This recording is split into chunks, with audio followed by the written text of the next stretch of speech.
One of the benefits of having a self-managed super fund, or SMSF, is the ability to invest in a wide variety of assets. SMSFs are also able to borrow money to purchase investments, which for some investors is especially attractive. There are, however, specific rules that govern borrowing by SMSFs, and these must be followed. Let's take a look at the process of using borrowed funds to acquire an investment property. Once a suitable asset has been identified to purchase, the fund trustee needs to ensure that it can be acquired by the fund. The trustee should refer to the fund's investment strategy and, if necessary, update the strategy before the asset is purchased. There are some assets SMSFs can't purchase, and so it makes sense to ensure the purchase of the asset won't breach these rules too. Once satisfied that the asset can be acquired, the trustee of the SMSF will need to arrange a loan.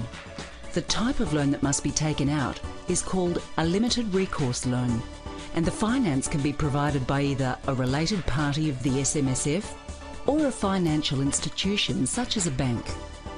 A limited recourse loan can only be used to purchase a single asset. If more than one asset is to be purchased, there needs to be a loan in place for each asset. This is where things can get confusing, and it pays to make sure that you seek our advice prior to signing a contract to purchase. In order to buy the property, a trust needs to be established. The trust purchases the asset for the benefit of the SMSF. The trust is recognised as the legal owner of the property, while the SMSF is the legal beneficiary of the property purchased. The SMSF remains responsible for all transactions, including loan repayments, the receipt of investment income, as well as all taxation liabilities arising from the property. A feature of the limited recourse loans is that if there is a default on the loan, the lender's recourse is limited to the asset held by the trust. All other assets held by the SMSF, including money held in cash and/or shares, are not at risk.